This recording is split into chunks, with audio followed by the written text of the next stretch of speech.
It wasn't thunder. Sheriff Thomas Granger had told himself that more times than he could count.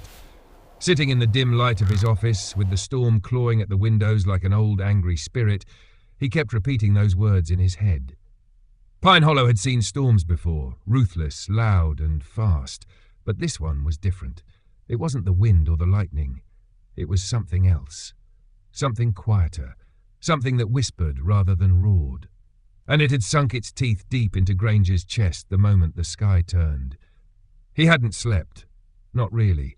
Not since the wind started howling the night before. But it wasn't the weather that kept him up. It was the sound beneath the wind, the one that stirred something inside him that war never managed to kill. He'd heard men cry out in the jungle, their voices breaking like glass. He knew the sound of pain when it didn't want to be found. This wasn't just a storm. It was a signal. A call too faint for most to notice, except for him and Kota. Kota hadn't left the porch since sunset. The old German shepherd sat there, stiff and silent, staring out toward the dark line of the horizon like it had called his name. His ears flicked back and forth, his nose lifted occasionally like he was trying to catch a scent the wind wasn't ready to share. Granger had seen that posture before, back when Kota worked explosives. Back when a twitch of his tail could mean life or death. He was retired now, technically, just an old dog living out his days with a man who had no one else to go home to. But that night, something in him switched back on. That was when the letter arrived. No knock, no footsteps, just the soft scratch of an envelope sliding under the front door. Granger had stared at it for a long time, heart ticking slowly in his chest. The paper was wrinkled, water-stained, and cold to the touch. No stamp, no return address. He opened it using the edge of his badge, more instinct than habit. Inside was a single sentence scrawled in a trembling hand. The children still cry beneath her floor. He read it twice, then again. The handwriting was crooked, almost painful to look at. He didn't know why, but his hands were shaking. Pine Hollow wasn't the kind of town where things like this happened, at least not in the open. People here believed in what they could see. Fresh eggs in the morning, Sunday sermons with warm coffee, the quiet nod of your neighbour instead of a hello. And at the centre of that quiet was Margaret Dawson. Everyone in town called her Mother Dawson. For nearly 2 decades she had run the Dawson farm, a wide plantation home just outside the town limits. Once a decaying old estate, she had transformed it into what the town saw as a miracle. An orphanage with white rocking chairs, flower beds of hydrangeas and chickens that roamed between the porch swings like they belonged there. Every Christmas, she dressed like Mrs. Claus and handed out toys with a warm laugh. Every Easter, she hosted dinners for the homeless in the church basement. People loved her, praised her, held her up like some angel among sinners. Granger never trusted angels. The next morning, before the sun had broken through the clouds, he was already behind the wheel of his cruiser. The storm hadn't let up. It rolled across the sky like wet concrete, slow and heavy. Kota sat in the passenger seat, upright, alert, like he was bracing for something bigger than thunder. Granger glanced at him and rubbed the fur behind his ears. "Don't know what we're looking for, boy," he muttered, his voice low and gravelly, "but you let me know when you find it." Kota didn't look away from the windshield. His body was rigid, tail straight, nose twitching. He was staring at the barn. When they reached the gates of the Dawson property, Margaret Dawson was already waiting, like she knew they were coming. She wore a shawl too light for the weather and pearl earrings that didn't match the fresh mud on her boots. Her smile was thin, polite. Her eyes were sharper than usual. "To what do I owe the pleasure, Sheriff?" she asked, her voice sugary sweet like pecan pie gone sour. "Storm's rollin' in hard," Granger said as he tipped his hat. "Just making courtesy rounds. Want to make sure the kids are all right." Margaret hesitated just a moment, then stepped aside. "Of course, we always welcome the law." Inside the dining hall, about a dozen children sat quietly at long wooden tables. Their hands were folded, their faces clean. Plates filled with biscuits and warm sausage gravy sat in front of them, untouched. Granger scanned the room. The kids didn't speak, didn't laugh. They looked fine, too fine, like they'd been rehearsed. Kota didn't care about the food. He didn't care about the quiet smiles or the open doors. He sniffed once, then walked right past the dining room and into the yard. His nose scraped the ground with each step. Granger followed. The dog made straight for the barn. It was a large structure, freshly painted, the kind of building that didn't belong on a property that old. Kota stopped just short of the threshold. His body went still. Then he growled, a low, rolling sound that came from deep in his chest. He pawed at the bottom edge of the door, once, twice. Granger looked up. Margaret had followed them outside. "That's just storage," she said quickly. "Old tools, rusty nails, dangerous stuff. Not for the children." "I'd still like to take a look," Granger replied, levelling his voice. He didn't smile. She paused, then gave a tight nod. Of course. The barn was too quiet. Even the storm seemed to pause when they walked inside. The air felt heavier in there, like it had secrets pressed into the walls. Kota sniffed along the floorboards, circling a spot near the far wall. He let out a single bark, sharp, commanding, like a gavel against oak. Granger stepped beside him and tapped his boot on the spot, hollow. "You got a basement in here?" he asked without turning. "We don't," Margaret said flatly, but nothing opened. No hatch, no trapdoor, just worn wood and dust. Granger kicked it again, harder. Still nothing. Kota refused to move. Later that night, back at the station, Granger stared at the letter again. The words seemed to echo louder now. "The children still cry." He rubbed the edge of his badge absently. Behind him, Kota paced, around and around, never barking, never whining, just searching, like he was tracing something that couldn't be seen, only sensed. At exactly 2:13 a.m., Kota stopped. He sat facing the window, and that's when Granger heard it again. Not the wind, not the rain, a sound low and wet, the sound of a child trying not to cry. It wasn't thunder. Sheriff Thomas Granger had told himself that more times than he could count. Sitting in the dim light of his office, with the storm clawing at the windows like an old angry spirit, he kept repeating those words in his head. Pine Hollow had seen storms before, ruthless, loud and fast. But this one was different. It wasn't the wind or the lightning. It was something else. Something quieter. Something that whispered rather than roared. And it had sunk its teeth deep into Granger's chest the moment the sky turned. He hadn't slept. Not really. Not since the wind started howling the night before. But it wasn't the weather that kept him up. It was the sound beneath the wind, the one that stirred something inside him that war never managed to kill. He'd heard men cry out in the jungle, their voices breaking like glass. He knew the sound of pain when it didn't want to be found. This wasn't just a storm. It was a signal, a call too faint for most to notice, except for him and Kota. Kota hadn't left the porch since sunset. The old German shepherd sat there stiff and silent, staring out toward the dark line of the horizon like it had called his name. His ears flicked back and forth, his nose lifted occasionally like he was trying to catch a scent the wind wasn't ready to share. Granger had seen that posture before, back when Kota worked explosives. Back when a twitch of his tail could mean life or death. He was retired now, technically, just an old dog living out his days with a man who had no one else to go home to. But that night, something in him switched back on. That was when the letter arrived. No knock, no footsteps, just the soft scratch of an envelope sliding under the front door. Granger had stared at it for a long time, heart ticking slowly in his chest. The paper was wrinkled, water-stained, and cold to the touch. No stamp, no return address.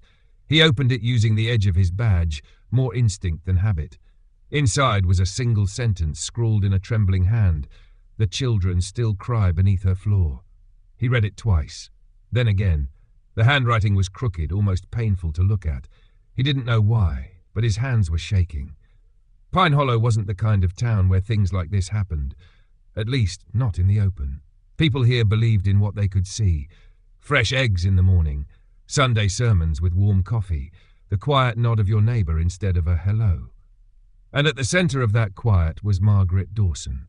Everyone in town called her Mother Dawson. For nearly 2 decades, she had run the Dawson Farm, a wide plantation home just outside the town limits. Once a decaying old estate, she had transformed it into what the town saw as a miracle. An orphanage with white rocking chairs, flower beds of hydrangeas, and chickens that roamed between the porch swings like they belonged there. Every Christmas, she dressed like Mrs. Claus and handed out toys with a warm laugh. Every Easter, she hosted dinners for the homeless in the church basement. People loved her, praised her, held her up like some angel among sinners. Granger never trusted angels. The next morning, before the sun had broken through the clouds, he was already behind the wheel of his cruiser. The storm hadn't let up.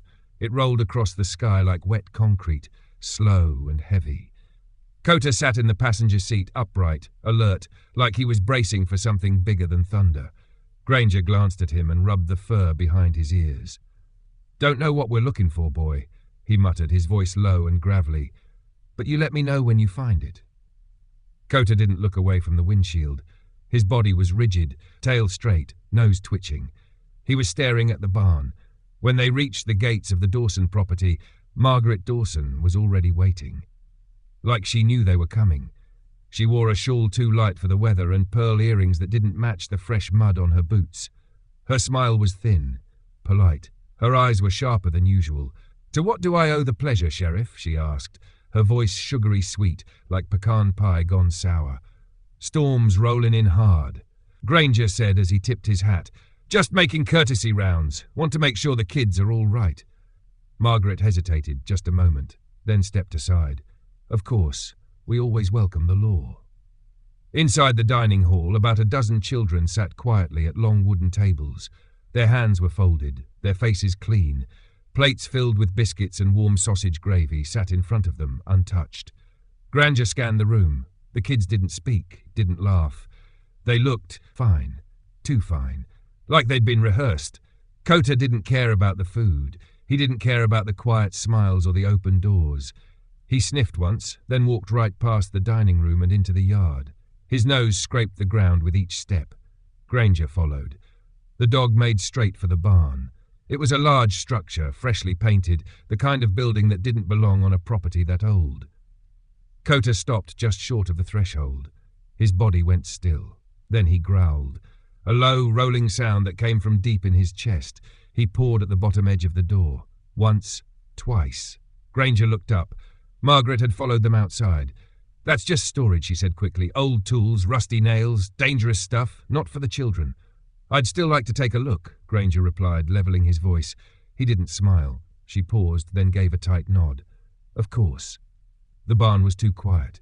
Even the storm seemed to pause when they walked inside. The air felt heavier in there, like it had secrets pressed into the walls. Kota sniffed along the floorboards, circling a spot near the far wall.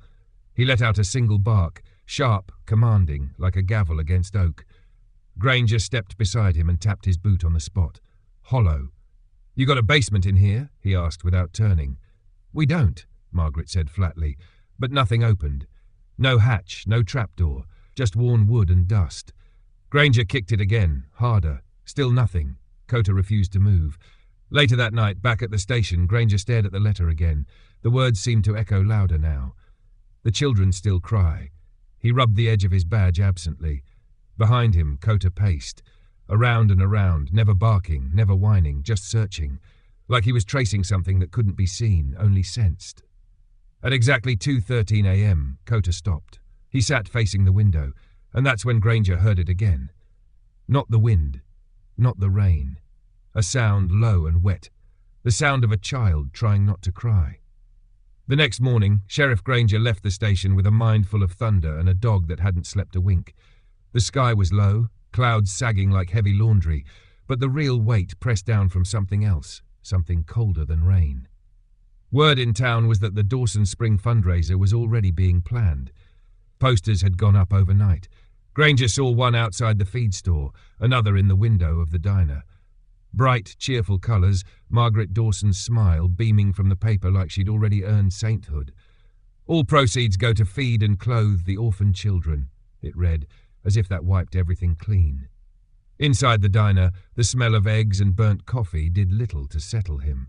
He slid into his usual booth, ordered black coffee without meeting the waitress's eyes. The town was still asleep in its own illusion, but he wasn't. Neither was Kota, curled beside the booth, eyes fixed on the front door, like it might confess something.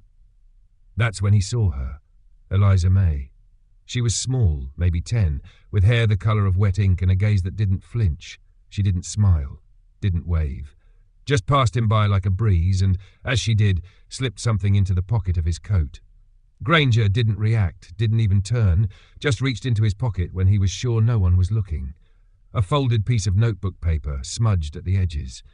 Inside one sentence written in that same trembling, uneven hand, "They take us when the train whistles. Please listen to him. He knows." No name, no punctuation, but Granger didn't need either. He knew exactly where it came from. The train. Every Thursday night, right on time, 10:05 p.m, a freight line passed behind the Dawson property. An old rail spur, barely used anymore. Not officially. Granger knew the schedule like he knew the lines on his own palms. He looked down at Cota, who had risen to his feet and was now staring, not at the door, not at the waitress, but at the bulletin board near the register. On it, pinned between a lost dog flyer and an ad for fence repair, was the weekly train schedule. Granger's heart ticked once. Twice. He didn't believe in signs. But patterns? Patterns didn't lie. That evening, as the sky slipped into a grey that couldn't make up its mind between day and night, Granger drove alone to the Dawson farm. He didn't tell anyone, didn't call ahead. This wasn't a courtesy visit. Margaret answered the door in a cardigan and slacks, her hair pinned neat, her smile ready like a mask she'd worn too long. "I wasn't expecting visitors tonight," she said, that syrup still thick in her voice. "Not a visitor," Granger replied. He pulled a folded piece of paper from his coat, an official inspection order, signed by the county judge. "This is official." She didn't blink, just stepped aside. "Very well," she said. "Let's get this over with." He made her walk him through every room. The children's bedrooms, the kitchen, the hallways. Everything looked staged, like the set of a play that no one really believed in anymore. Then came the cellar. The one that, only a day before, she'd claimed didn't exist. Now it did, but it held nothing but dust, cracked furniture, and a smell like forgotten time. "Must have forgotten we had this," she said flatly. Granger didn't reply. Finally, he asked to see the barn again. Her hesitation was almost imperceptible, just a flicker in her left eye. But he saw it. "Just a second," she said. That second was too long. Inside, the barn was dim. Light filtered through the high slats in soft, pale beams that made the dust dance. Cota moved ahead of them, nose to the ground. He bolted toward the same spot from before and barked 3 times, sharp, urgent. Granger stepped toward the far wall, pulled a crowbar from behind a beam. He'd come prepared. The plank groaned as he wedged the bar beneath it. It resisted, like the barn itself didn't want to give up its secrets. Then, with a shuddering creak, it popped loose. Beneath was straw, fresh enough to still smell sweet, and under that, an iron ring set flush with the floorboards. A latch! Granger looked up. Margaret didn't speak, didn't move. Her face was pale now, her hands curled tight at her sides. Cota growled low, a sound not meant to warn but to mourn. Granger grasped the rusted ring and pulled. The trapdoor lifted with a noise like a breath being held too long. Dust flew up, thick and choking. The opening revealed only blackness, dense and absolute. No hesitation. He clicked on his flashlight, its beam slicing through the dark. "Let's go," he said to Cota. The dog stepped in first. The wooden stairs groaned beneath their weight. Every step felt like a heartbeat, and each creak echoed like a memory. The air changed the further down they went, colder, thicker. At the bottom was a dirt floor and stone walls. The room was small, about the size of a garden shed. Old crates sat in a corner. A single chair was bolted to the ground. Chains hung beside it, rusted but not unused. Granger stood still for a moment, flashlight shaking ever so slightly in his grip. Cota sniffed the floor, then pointed his snout toward the wall. Granger followed the beam. That's when he saw it. A smear of red, faded but unmistakable. Blood. He exhaled slowly. The fury in his chest flared hot and silent. No words, just one truth, rising like smoke. "We're not done," he said quietly. When they climbed back up, Margaret Dawson was gone. Granger slammed the trapdoor shut and ran to his truck. Backup was already en route. 20 minutes later, Deputy Eli Boone arrived, sunflower seeds in his mouth, boots kicking gravel like he was walking into a drill. "You sure about this?" Boone asked, nodding toward the barn. "That woman's a saint, built half the school roof with her own money." Granger didn't look at him, just pointed toward the open floor. "There's a room down there, one with chains and blood. You tell me if that fits the sermon." Boone's face shifted. The seeds stopped moving. "Damn," he said. Granger nodded once. "Don't tell anyone. Not the mayor, not the reverend, not your cousin who runs the diner, not one soul. We bring in the state, quiet, fast, and we don't look away. Outside, the wind picked up, cold, sharp, like the breath of something that had waited too long to be heard.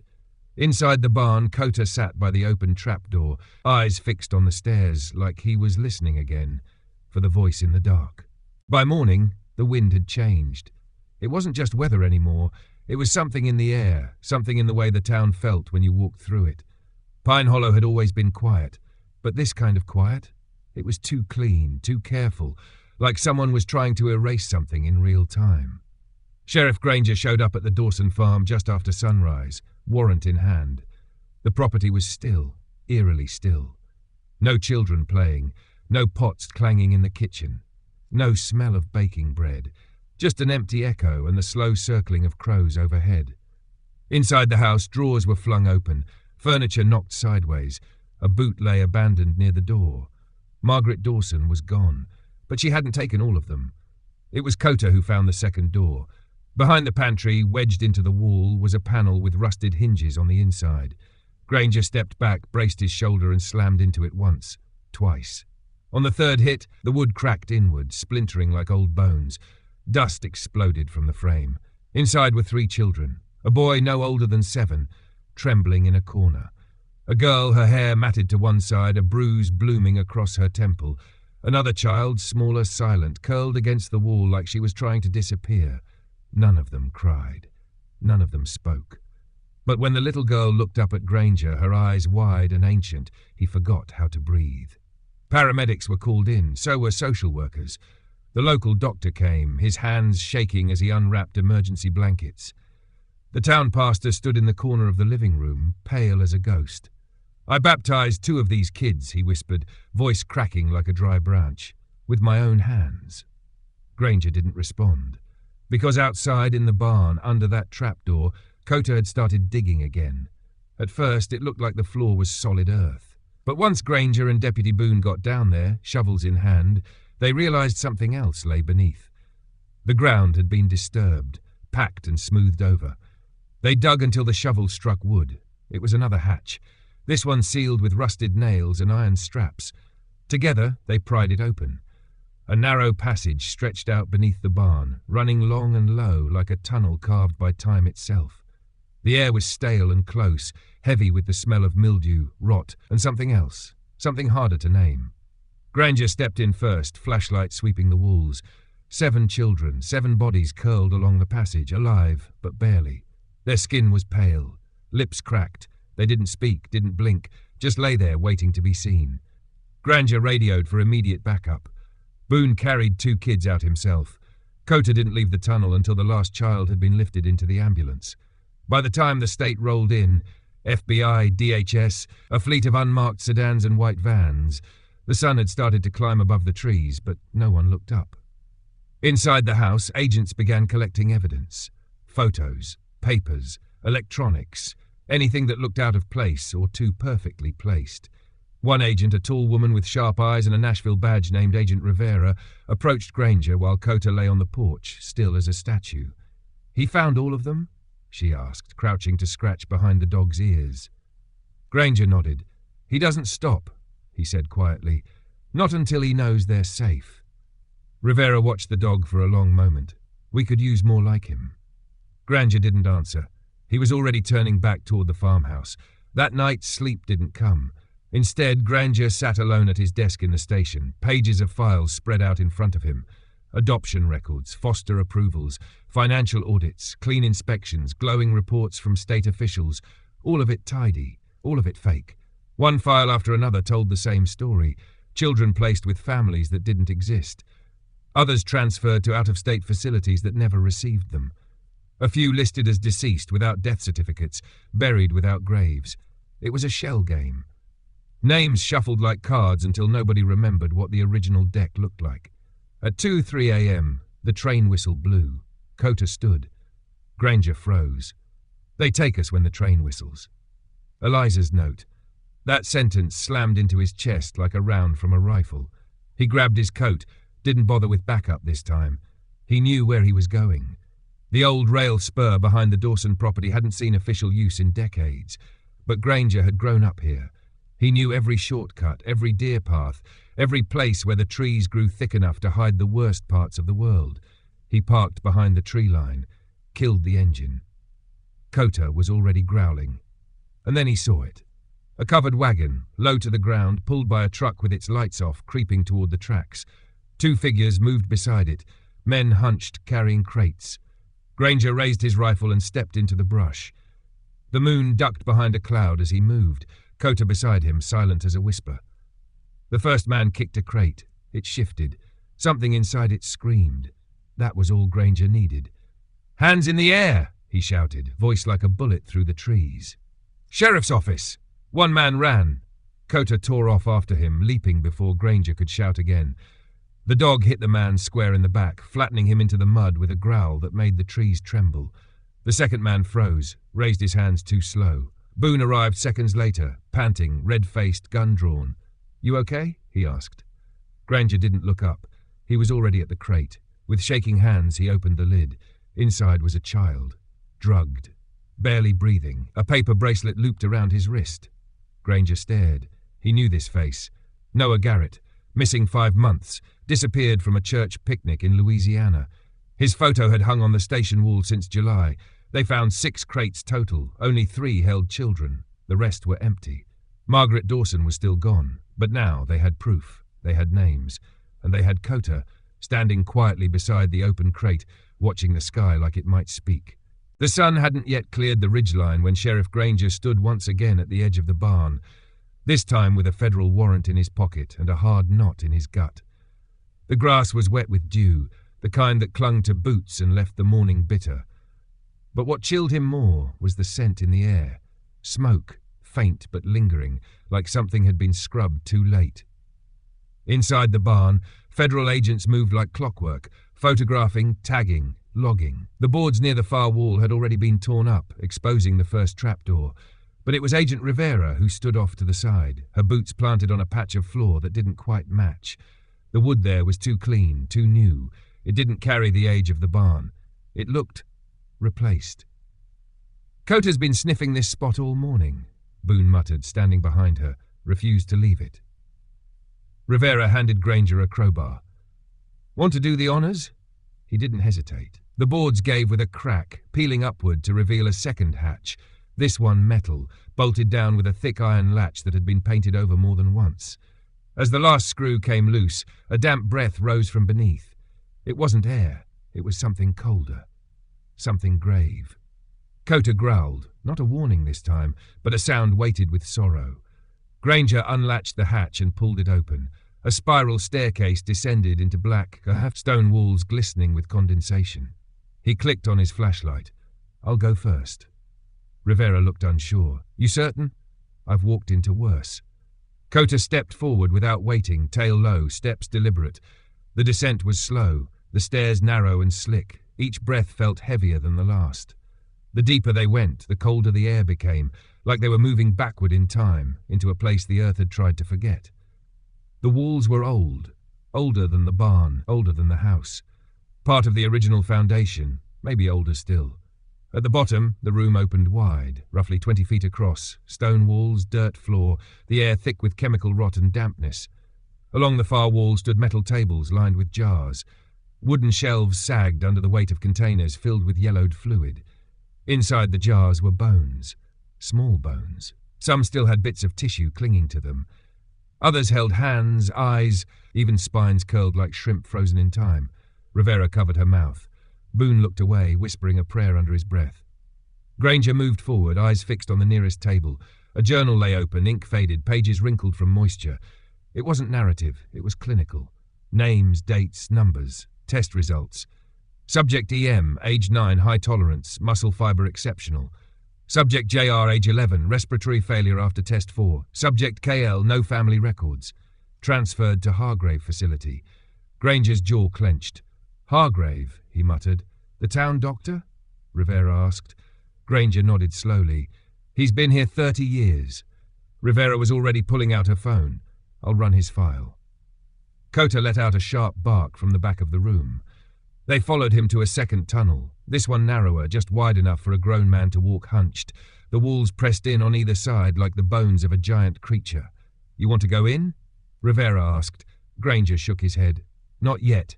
Get every agency on the line. We've got more than child abuse here. This is experimentation." Outside, news hadn't broken officially, but Pine Hollow didn't wait for headlines. Truth in this town moved faster than trucks. Parents showed up at the sheriff's office with old photographs and trembling hands. "She was here," one mother whispered. "Margaret took her after the fire." Church groups held vigils. The school board cancelled classes. The mayor gave a speech calling for calm, but no one was listening, because everyone already knew.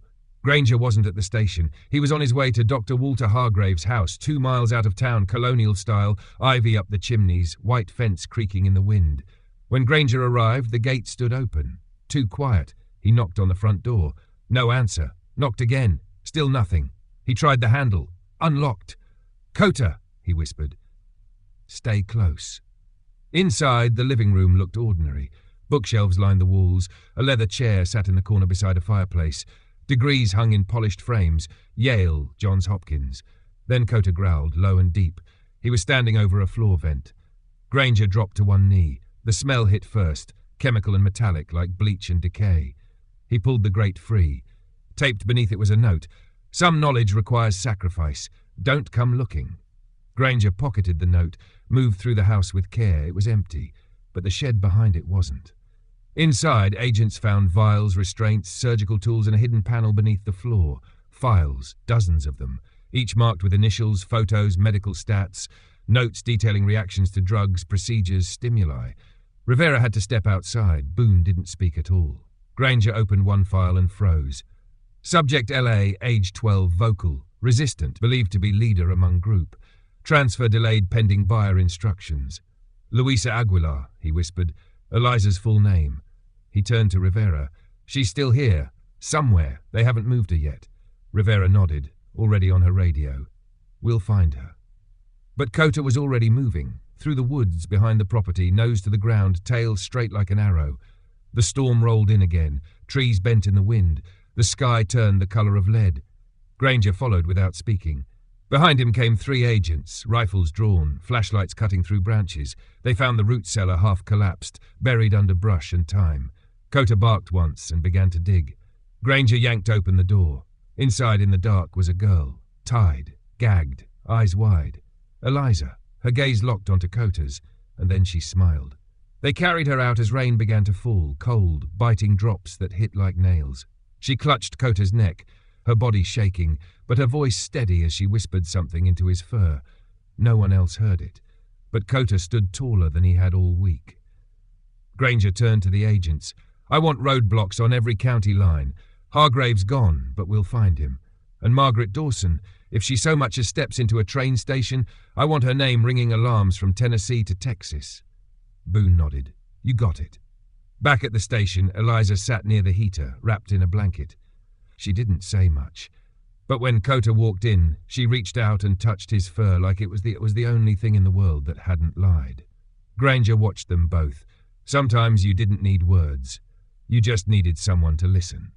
The bulletin board at the sheriff's station had outgrown its space. Names, dates, maps, and photos covered the entire wall now. Strings of red yarn stretching between counties, newspaper clippings, notes from federal agents.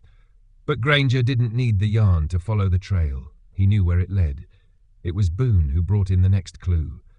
He dropped the photos on Granger's desk like they were something too hot to hold. "Trail cam," he muttered, his voice dry. "You're going to want to see this." 3 black and white images, grainy but clear enough to punch a hole through any doubt Granger had left. The first showed a covered wagon leaving the backlot of Hargrave's property. Nighttime, shadows bending in the beam of a floodlight. The second, time-stamped 2 hours later, showed that same wagon pulling into the Cottonwood rail yard, abandoned since the mill closed back in '92. The third one chilled the room. A man in a wide-brimmed hat unloading crates, and beside him, one hand on his arm, stood Margaret Dawson.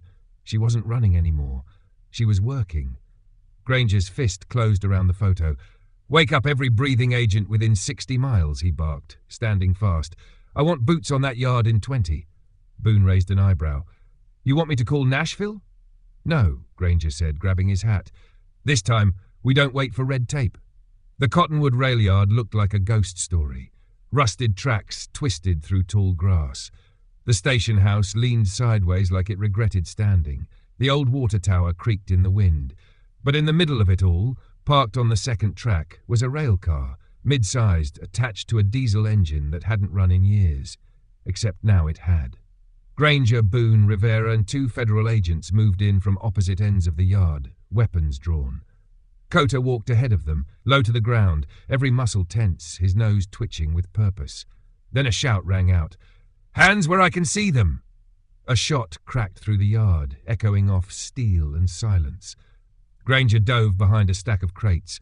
Rivera rolled behind a rusted rail bumper, signaling to the agents to flank. Boone crouched behind a barrel, swearing under his breath. "They're armed!" But Cota didn't wait. He lunged across the open space, charging straight into the rail car with a growl that cut through gunfire. Inside, 2 men stood over crates. One raised a shotgun, but Cota was faster. He leapt, teeth flashing, and slammed the man to the floor. The weapon skidded across the rail car with a clatter. The second man bolted out the far door, vanishing into the brush. Granger and Boone burst in behind Cota. "Cover the door," Granger shouted.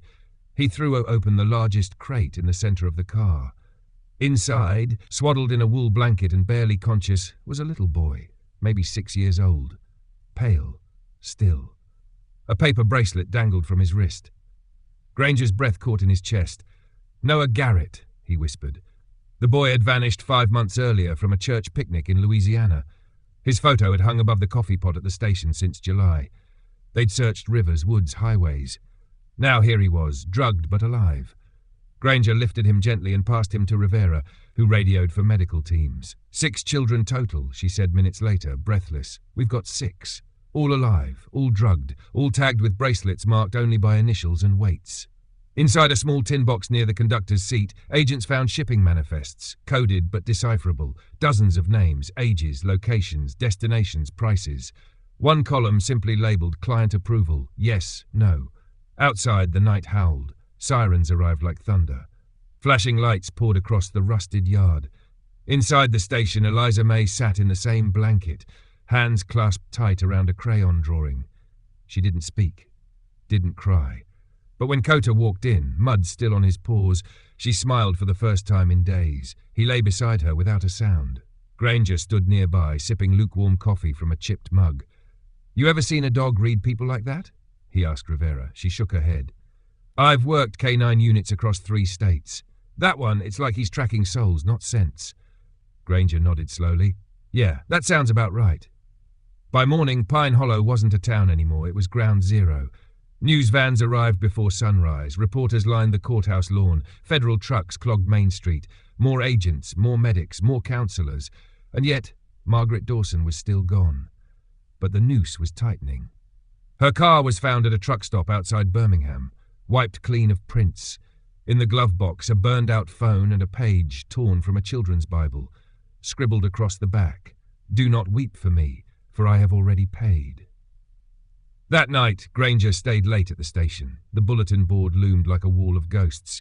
He stared at a photo taken 10 years ago, Margaret Dawson accepting an award, children smiling behind her. He ripped it down.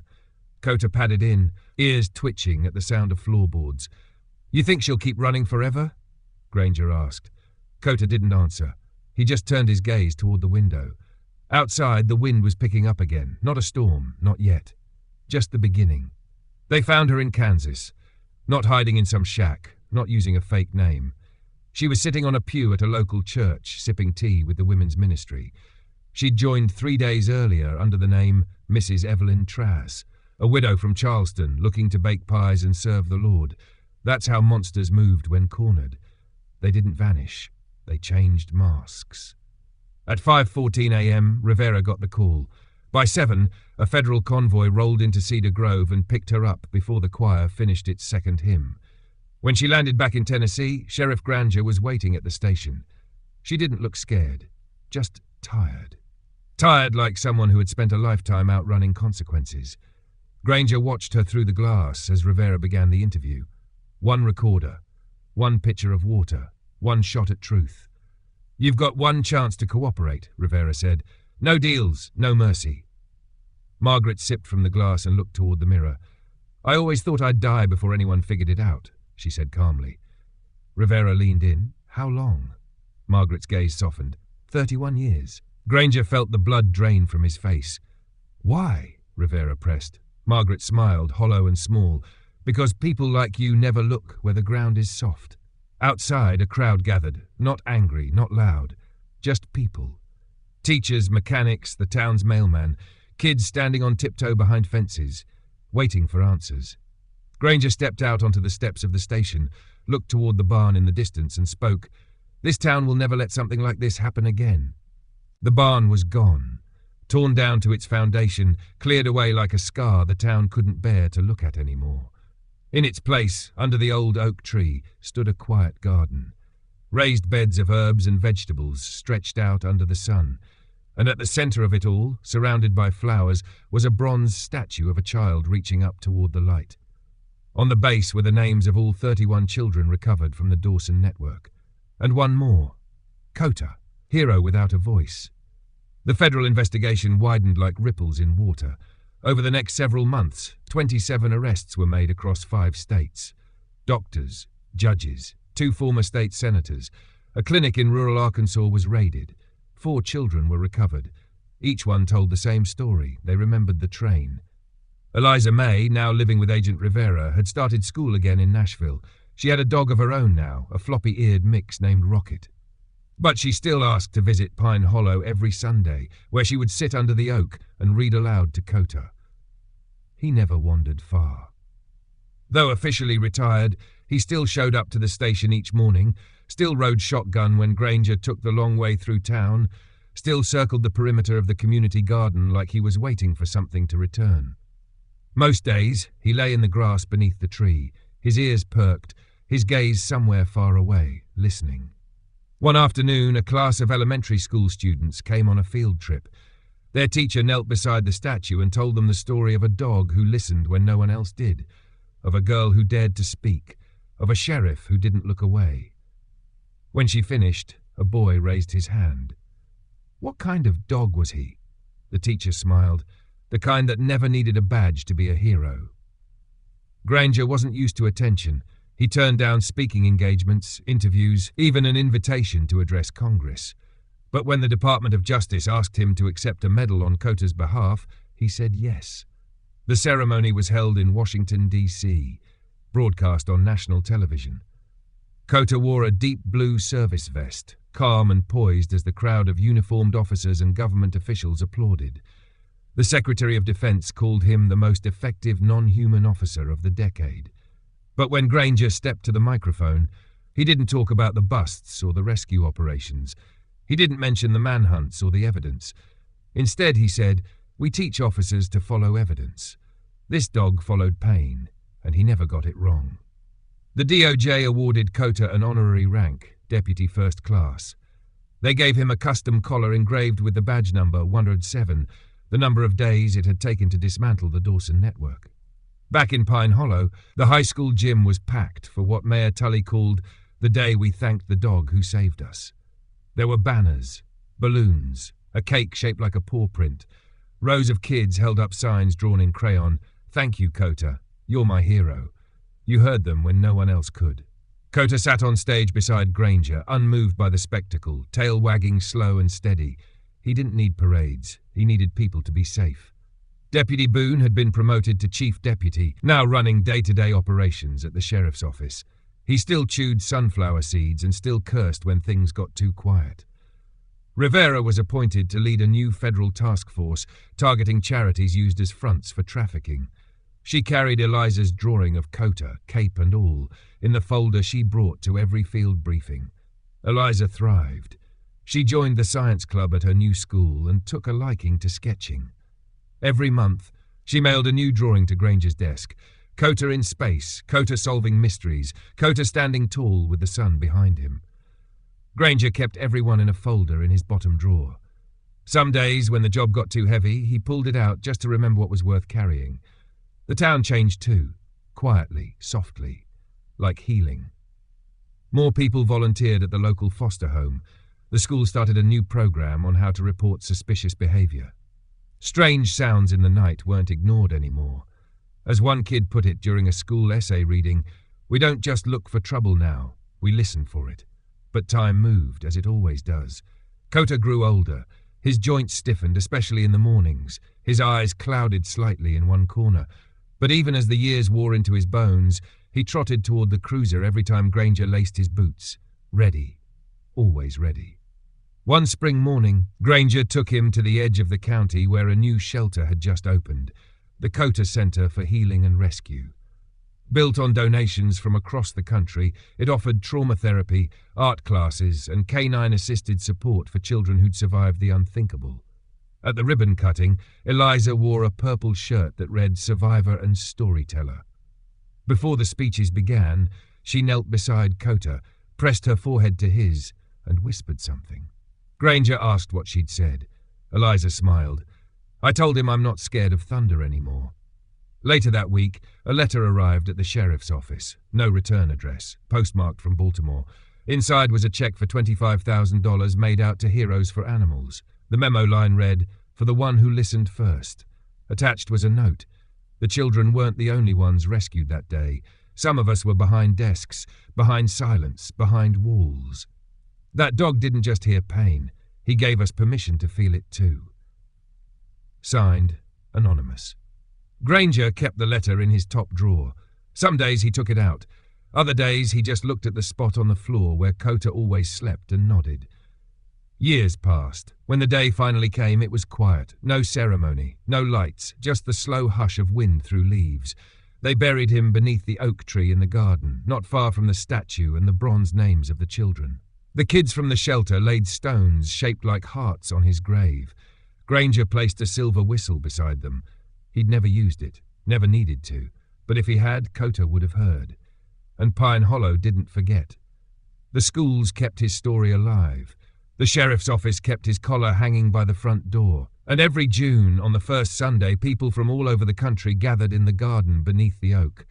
Not for a parade, not for applause, but to sit quietly. To remember and to listen.